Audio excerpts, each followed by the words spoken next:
Hello, everyone, and welcome back to another episode of the Simple Money Guys podcast, where we make money simple for you. I'm Greg, and as always, I'll be joined by John and Ryan. Join us today as we discuss some of the most essential money tips that'll help you take full control of your financial future. If you haven't yet, please give us a follow on Instagram, Twitter, and YouTube at The Simple Money Guys, and please leave us a review on Apple and Spotify podcasts. It helps us a tremendous amount. Yeah, what time do you have to bounce, Greg? I know you're going to that Mets game. Yeah, baseball. Are you guys baseball fans? I like baseball. Dude, I like baseball. I've been to a lot of MLB stadiums, so I'm a fan. Oh, have you traveled a lot for it? Yeah. So my family, we used to go to just as many different MLB stadiums as we can. Oh my God. Get over to New York. I'll take you to the Yankees and the Mets. Dude, I've been to both. The one time I went to the Mets, it was rained out though. So. Oh, you were saying that. Yeah. Thankfully, I didn't have tickets for yesterday. Yeah. But today it's looking pretty good, except everything's flooded. Hopefully the subway commute's not too bad. But like I was telling you guys, there are some areas where cars are just completely submerged, like rooftops submerged underwater. So it's been kind of crazy. I saw videos. It was like of a gym, and the tide or the flood was literally like covering the treadmills and the Stairmasters and all that. Like, it was crazy. It was significant. So and Hurricane Ida came with a vengeance. I don't think any of us expected it to be this bad, especially after like all the hurricane talk last week and everything, and it being rainy but not too bad. There was some flooding, but this was definitely significant flooding. Like I was saying, I went to dinner last night with some friends, and then on the walk home, like almost knee deep in water. But we made it, so it's a bright sunny day today. So there you go. We're figuring it out. Go. I was also going to ask, because I've been to many baseball games in my time, but what do you think about like the food prices and they're price gouging all of the food items, the souvenirs? I mean, it kind of bothers me, to be honest. I have a little bone to pick with them.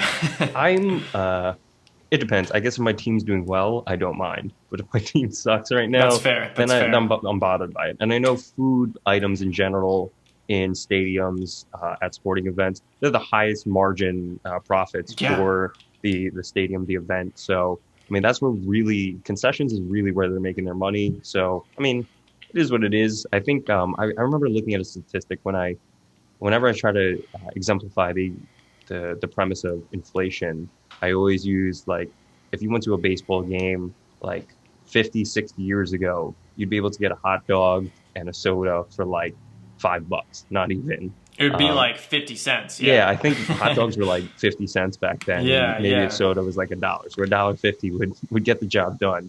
Nowadays, it's like $11 for a soda in New York, and then like $8.50 for a hot dog. So that is insane. Like I was just gonna say, like, I've been to like Reds games and like Cincinnati Reds games and football games, and literally one beer is $12. And so, like, I don't even drink, I don't even eat when I go to the games. I just watch it for the fun of it, because I don't want to spend another. Because that $12 beer too is like the crappy Coors Light. Yeah, exactly. Yeah, it's the like water you're gonna beer, spend $40 on dinners. Like, I could go get a great dinner somewhere else.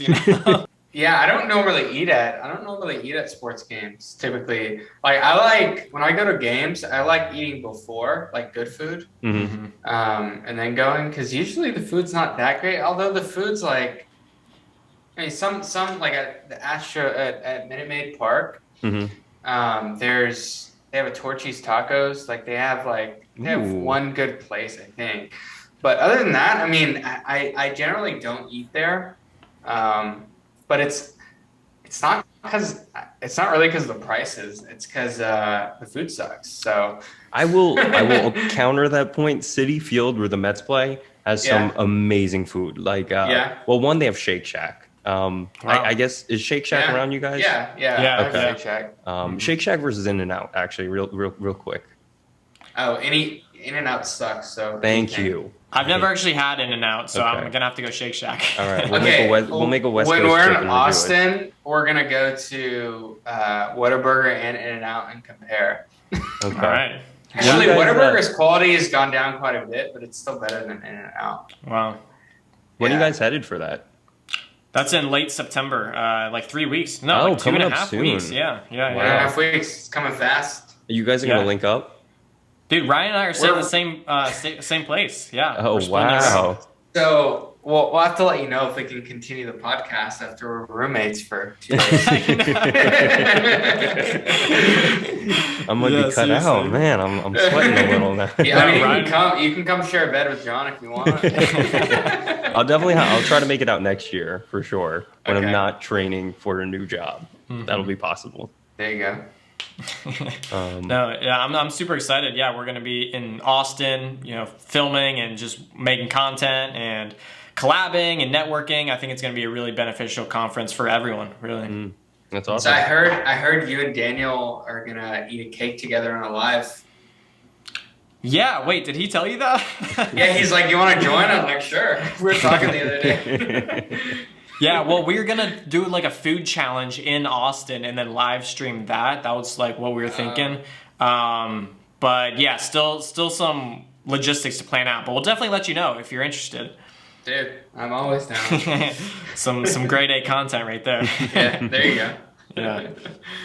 I also wanted to bring up that it's fall. We're filming this on September 2nd. So it's not technically fall, like what is it? Daylight savings. When does fall officially begin? The 21st of some month. Of September, I believe. I think September, October, November. But it's not the winter solstice or the summer solstice. It's called something else. I just can't remember what it is. The equinox? The solstice is definitely in December, I think. That's winter and summer. But there's a spring and fall one as well. Yeah. So in Houston, we have summer and then we have less hot summer. So it sounds about right. The less hot summer starts in like mid to late October. Everything else, it lasts till like March, April, but everything else is summer. Yeah. I don't think fall. Well, actually, no. There's a little bit of fall, but it's just hot, or it's really nice. There's kind of no in between. Yeah. Yeah. That's what I appreciate out of New York. We get the full 4 seasons. Sometimes it feels like winter lasts a little bit longer than I'd like, but at least I get to experience everything. Yeah. I've been in shorts on Christmas. It's that. It's been 75 degrees on Christmas, random years. So it's so spotty and inconsistent. Yeah, but it's time to get the heavier jackets out. It's time to start getting more stews and soup and ditching the iced coffee for some nice hot coffee. Yeah, speaking of, Starbucks just recently announced that they're dropping their pumpkin spice latte. I mean, it's a big deal. These pumpkin spice lattes, the PSL, is officially dropped. I know Ryan's already had one, and it's been already had 3. I was gonna say it's officially white girl pumpkin spice latte season, but I guess I got to change that to white girl and Ryan. If you're watching this on YouTube, you can see I have Starbucks with me right now. That's awesome. Yeah, no, I actually did you get the pumpkin spice latte or did you get the pumpkin cream cold brew? Because that's a popular favorite as well. Actually, I got the cold brew both times. Okay. I love cold brew, so. I think that's even better than the pumpkin spice latte. Yeah. To be honest, yeah. It's good. Not that I get it all the time or anything like that. It's okay, John. No, but speaking of, I was just gonna say, how much is a pumpkin spice latte or a pumpkin cream cold brew? People are gonna get after you because you're spending, $4 or $5 on these coffees. What makes you want to justify spending that money? So if I'm looking at it from a math perspective, okay, could I make the same thing at home for cheaper? Probably, but it's not going to be as good and it's not going to be made in a minute. So I think the convenience and, when you're out on the go and just, I like getting Starbucks. It's an experience. You just go there, you get it, and you're good to go. So I am happy paying $5 for that, but some stuff I would not pay $5 for. Stuff I don't like, I'm not going to pay for it. I like coffee, so I'm going to pay for it. So my question is, how are you going to afford a house if you're buying Starbucks coffee 3 times in the past, week? How is that going to happen? Good question. Um, so I think we're asking the wrong, like, right? And I know you gave me that question on purpose, but a lot of people ask that same question and they point out, hey, you're getting coffee, you're getting avocado toast, you're spending these little places. Your Netflix is so expensive every month. And they focus on that instead of focusing on what's actually going to move the needle. Like your car payment or your house or rent payment. If that's too high, then you're not going to be able to do a lot of stuff. And that $5 coffee a couple times a week is not going to make the big difference. So we got to focus on the big ticket items. Mm-hmm. Start at the top, not the bottom. I totally agree. And the narrative is that, millennials or Gen Z, they can't buy a house or they can't buy good, nice stuff because they're always spending money on coffee or avocado toast or whatever it may be, Netflix. But that's really, like you said, Ryan, it's not going to move the needle if you're spending $5 a day on coffee. Like, for example, if you spend $5 every single day on the premium pumpkin cream cold brew or whatever, that's $1,800 per year. And so if you didn't get coffee at all, that would be saving $1,000, $1,800 per year. And so when you compare that to savings of, let's say, a car payment, a car payment could be $500, $600 per month. Within 3 months, you've already saved $1,800 that you would have saved in the entire year of buying coffee. So again, focus on those big ticket items. If you don't have a car payment, you can afford to buy those coffees, for example. Yeah. Okay. For instance, I've met people who are like, man, where can I cut my budget? So we go through the budget and their rent or mortgage is half of what they take home per month. And they're looking to cut their $10 Netflix or $50 coffee. And I'm like, look, that's not what the problem is. The problem is that your rent is too high. Your mortgage is too high. And that's what's ultimately stopping you from building wealth. So I think, like we were saying, we got to focus on the big stuff because you can cut out Netflix and Hulu and all your subscriptions. You can cut out your coffee and everything that in your life that makes your life convenient or good or stuff you enjoy. But at the end of the day, if you're still spending half of your money on your rent or mortgage, it's going to be hard to enjoy life and do anything else except live in your house. Yeah, live within your means, I think, is the important point here. Well, Greg, you live with 3 other roommates, so it helps that, you're saving on rent from that. If you were living in a studio or a one bed in New York, you would probably be paying like almost half your income. Yeah, exactly. I mean, realistically, probably $2,500 to $3,000, depending on if I wanted the same amount of space.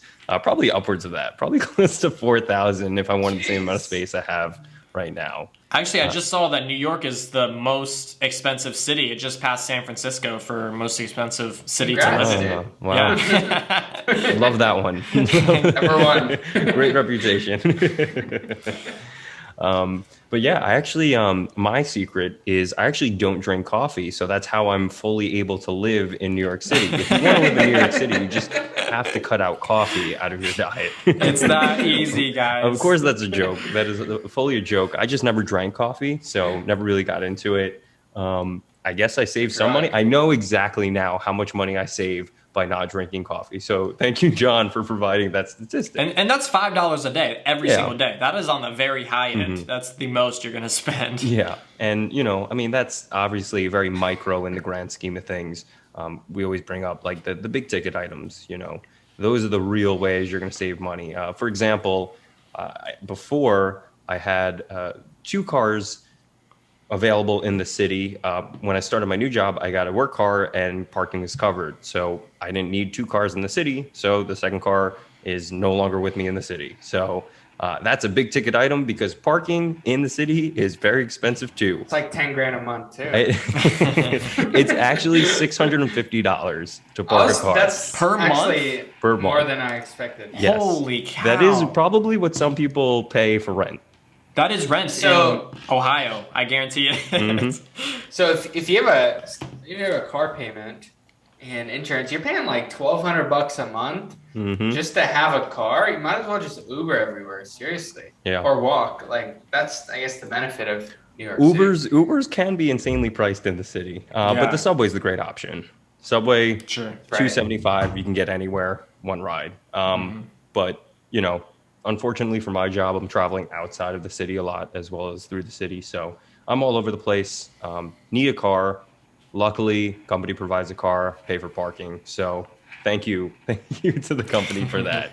And then that allows me to leave the other car away. So definitely saving money there, and that's a big ticket item. So I have a lot more. I have $650 more per month at my disposal. So that's huge. That's incredible. Yeah, that's incredible. And I drive a paid off car. Ryan drives a paid off car. Your car is provided by your company. We are saving literally $500+ per month by driving these affordable cars. And so it just really doesn't make sense if you have a $500 car payment, but then you're trying to save money by, penny pinching or, not enjoying the little things. Yeah, enjoy your coffees. Go out and enjoy your coffees. Well, I was going to ask you, Greg, I was going to ask you, like, aside from coffee, you don't drink coffee. What are the smaller things that you like to spend on that you're willing to spend on because you do save money on the big ticket items? Yeah, so one big thing I really believe in, and I think this obsession kind of started by just looking at Tom Brady and seeing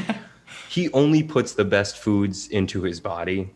So I really don't compromise at all with quality of food. If I have the option to go, a cheap $5 pound chicken breast versus a nice organic free range, I know where this was raised. It was raised locally in farms, and it's maybe like $10. I'll, go up to the higher end, more luxury brand of food because that's a non-negotiable for me. Fueling my body with only the best stuff is a non-negotiable. Another big thing is, some of the smaller things. I have subscriptions to, for example, bodybuilding.com. It's a great website where you can get different workout programs. You get discounts on supplements, things you buy.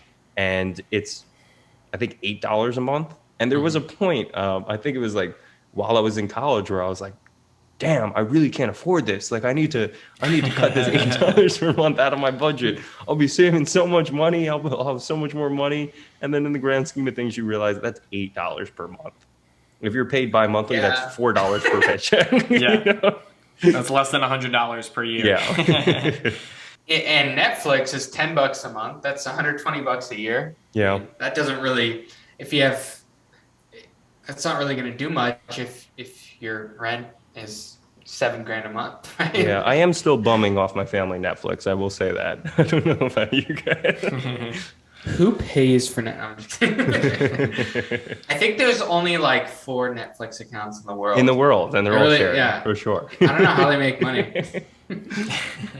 But yeah, John, what about you? What are some of your smaller ticket items that you pay every month? Don't even give thought to it, but like they're just part of your lifestyle.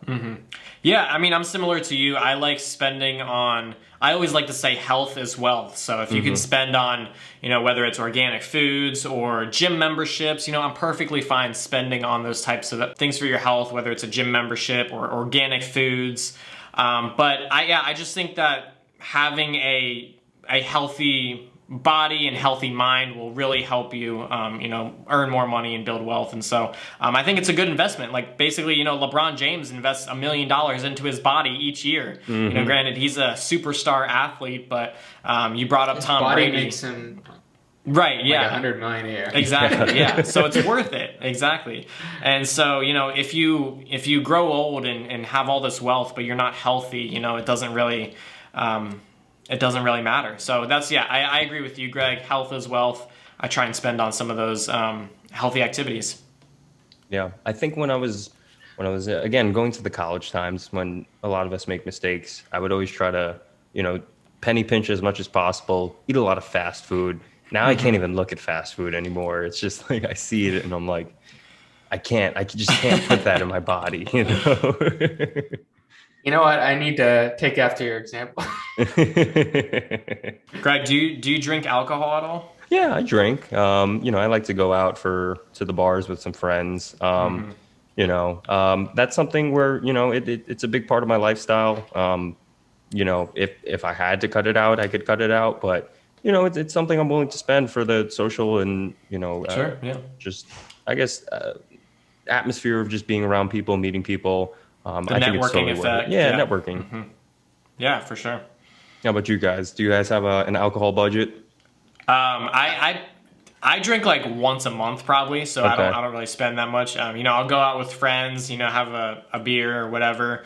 But unless it's like a big celebration, like I'm not gonna get like effed up or anything like that. So, but yeah, I'll go out for casual. I don't drink very often at all. Mm-hmm.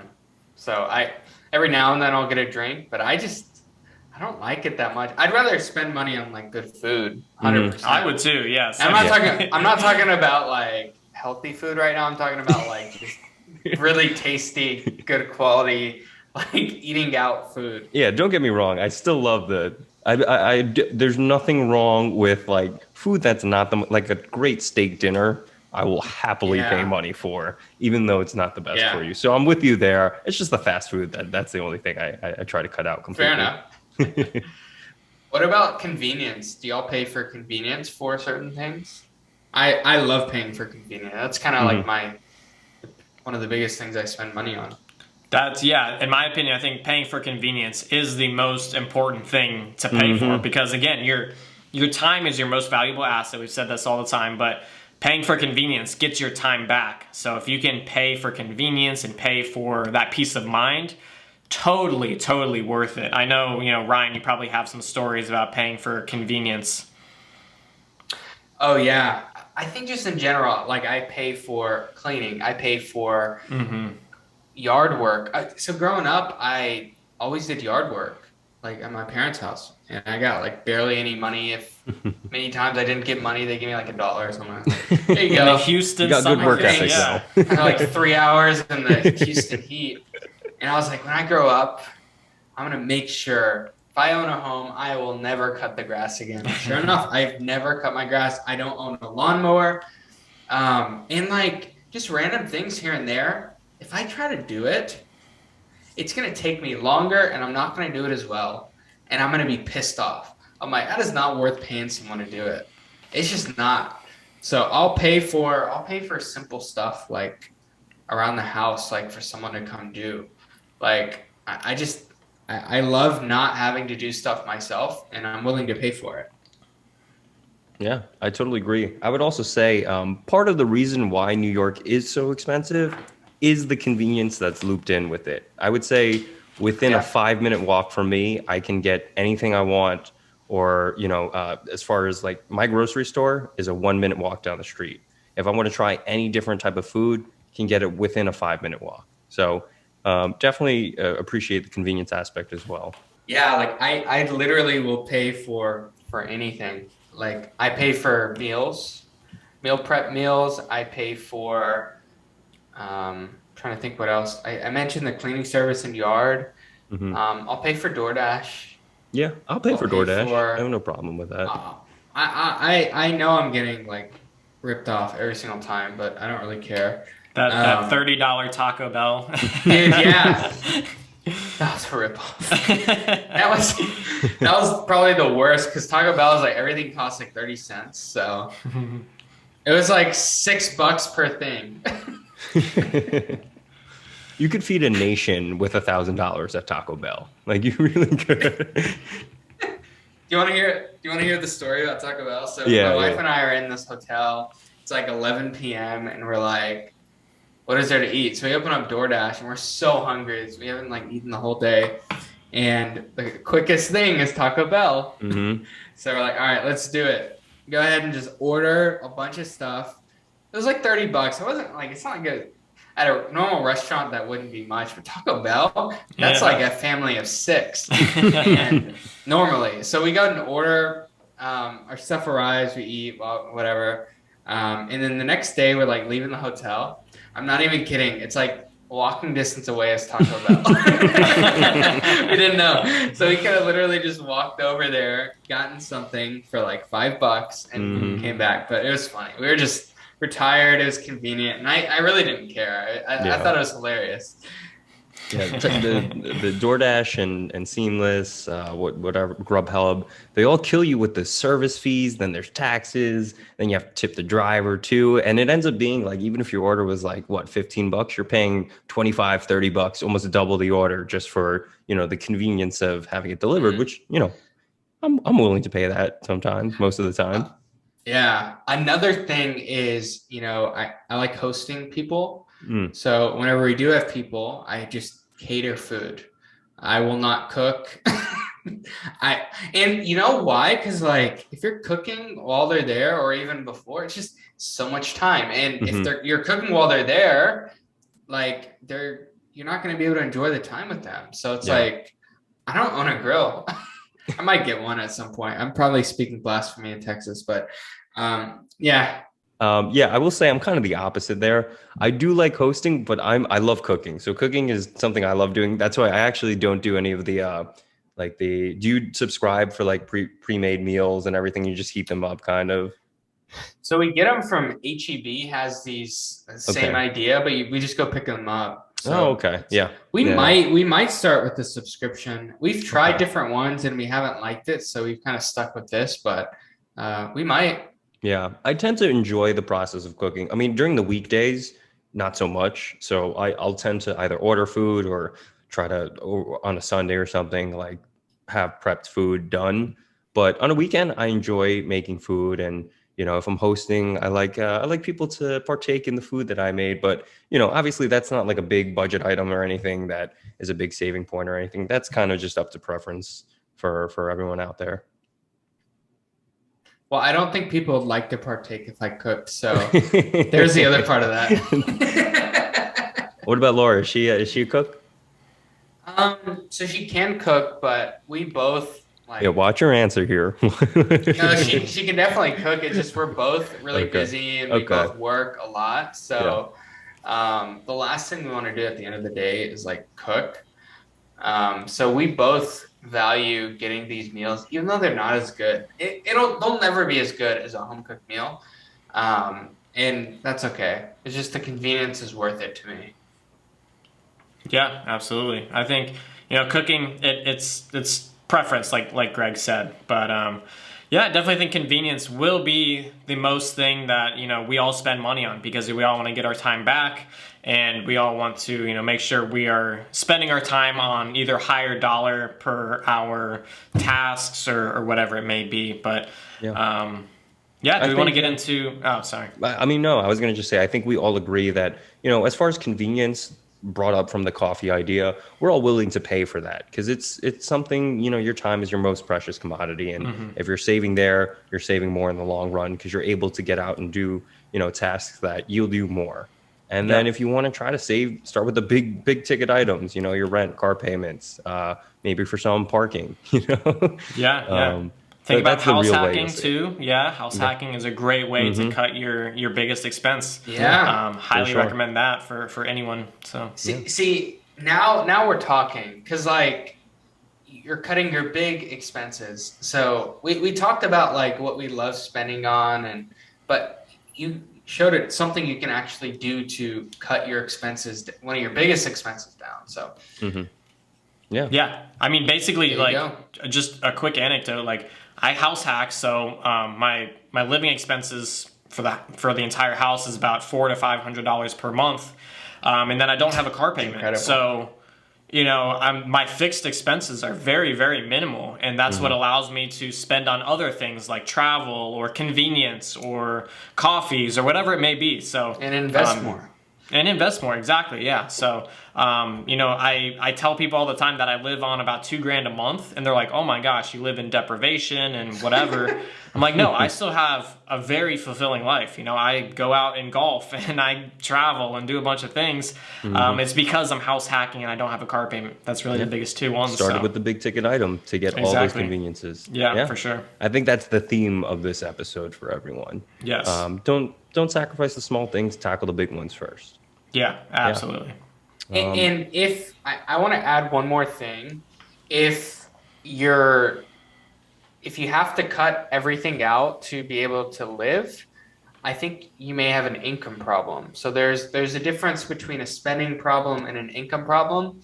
Most of the time I've seen it be a spending problem, or a spending problem could be that you're spending too much on a certain item, but sometimes it can be an income problem where someone just isn't making enough money, and that is something that we can save for a different episode. Yeah, for sure. Completely agree. Yep. But I guess as far as this episode, that about wraps us up. Save on the big ticket items and pay for your convenience. You can afford to do it. Get the Starbucks. But as always, we are the Simple Money Guys, making money simple for you. I'm Greg, also known as the Daily Investor. My name is John at Johnny Finance. And I'm Ryan, the Money CEO on social. Thank you so much for joining us this episode, and we'll see you again next episode. Thank you everybody for listening. As always, give us a follow on Instagram at The Simple Money Guys, subscribe to us on YouTube, and be sure to tune in because we have new episodes coming every week.